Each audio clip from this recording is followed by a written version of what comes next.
Good day, everyone. My name is Carden Madzokere, and in this video, I'm going to talk about the public sector. Okay, I'm the author and publisher of the distinction-bound student textbooks. Here they are, and the public sector will be topic number 3 in the grade 12 textbook. Right, the public sector is basically the government, and we may start by talking about the composition, or yes, what it consists of. Okay, so it first has what we call the national government or the central government. Then okay, I can come back. Then we have the provincial government. Then we have the local government, and then we have state-owned entities. So it consists of these 4 things. Right, the national government, if I'm giving an example, talking about, say, education, for example, that's where you'd find the Ministry of Education, which is led by the Minister of Education, Angie Motse. Right, so that would be national government. So yes, when we say national government, we're talking about the president, the deputy president, all the ministers in their different ministries. So that's a national level, central government. Okay, when we go down, we go to provincial government. So this will then be our 9 provinces. And so each province is governed in its own way. But yes, the central government will be right there on top. So that will be our ministers right there on top. When we come down to provincial government, we're now talking about our MECs and all that stuff. Okay, so that will be something like, so national government, Department of Basic Education. Provincial government, that will be Gauteng Department of Education, Free State Department of Education. And for grade 12s, you will see that you write a national paper, that's central government. Then there's a time when you write a provincial paper, which, like the prelim exams, that's a provincial paper. And you see that each one has its own timetable, each province has its own timetable and all that. Then we have local government. This is now our municipalities, like City of Tshwane. So you see, it's no longer Gauteng. It's now something like, and in Gauteng, we have 16 districts in terms of education. So from central government, the basic education, we go down to DBE.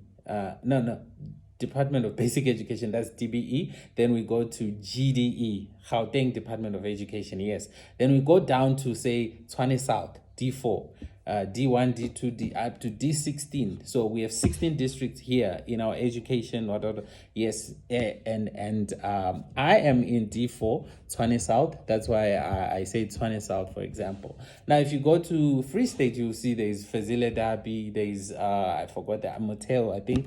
You go to Limpopo, there's Kukune East and whatnot. Yes, those are the ones I can remember. So those are districts, and that's local government.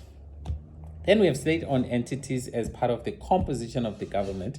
State-owned entities, we have the likes of Eskom, South African Airways, blah, blah, blah, Post Office, and so on.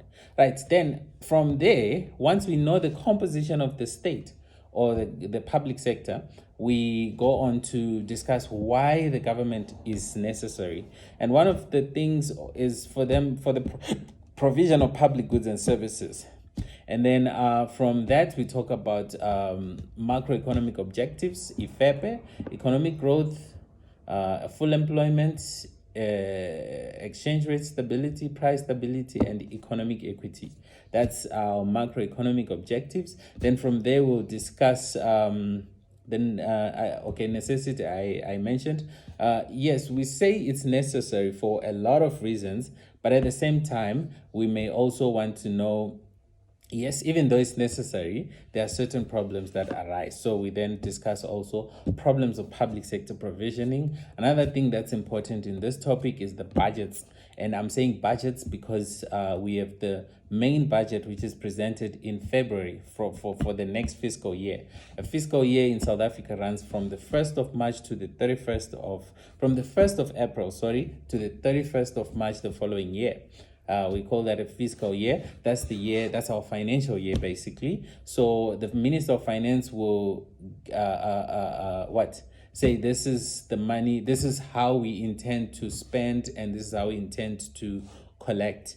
because SARS will be collecting on behalf of National Treasury, and then National Treasury draws up a budget and then issues that money out to different ministries, and then that's how the country operates. And if we have a budget deficit, then there is going to be public debt, like there's going to be borrowing, and that borrowing can be made or can be, that money can be sourced from the IMF, it can be sourced from the World Bank, it can come from other countries, like we can be owing China or we can owe America, something like that.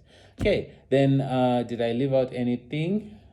Problems of public sector provisioning, I think I touched on that. So basically that's it in terms of the public sector.